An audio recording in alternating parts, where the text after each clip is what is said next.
Bonsoir à tous, bienvenue à ce flash d'information.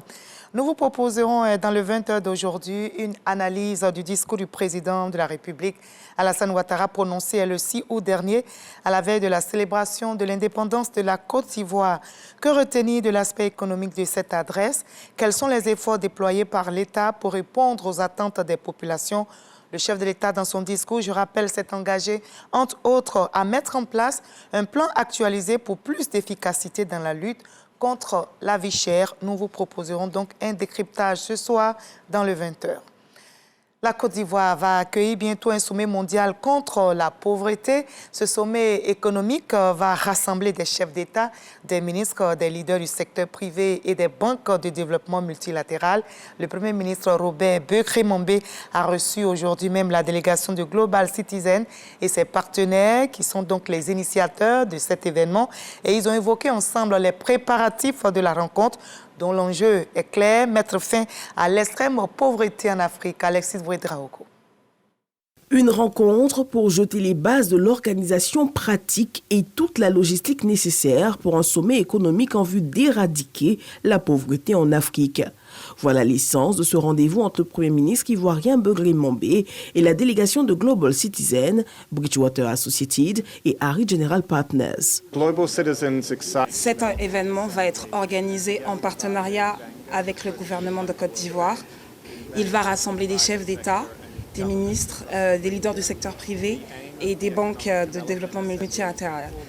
Il veut mettre fin à l'extrême pauvreté sur le continent africain en soutenant les financements des fonds du IDEA et de la Banque mondiale. Et son initiative vise à fournir de l'énergie à 250 millions d'habitants d'ici 2030. Ce sommet prévu en Côte d'Ivoire se tiendra les 9 et 10 octobre 2024.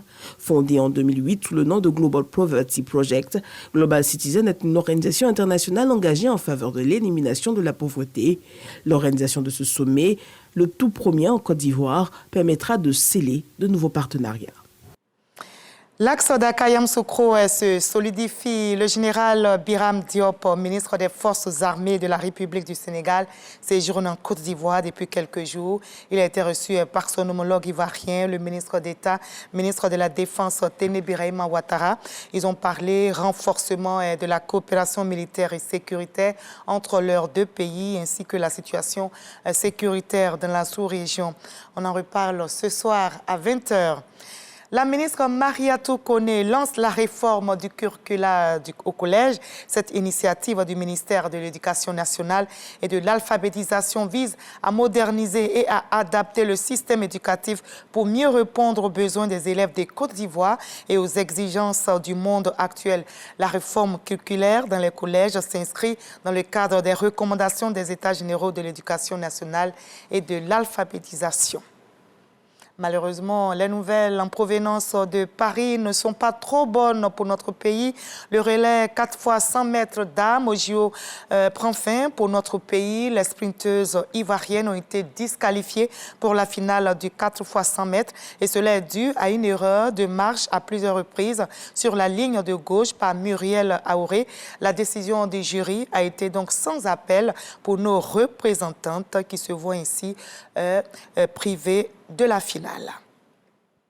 Et on va terminer donc par cette nouvelle concernant l'Espagne. Le leader indépendantiste Carles Puigdemont a fait son retour en Catalogne aujourd'hui même. Il avait fui l'Espagne après la tentative de sécession avortée de la région en 2017.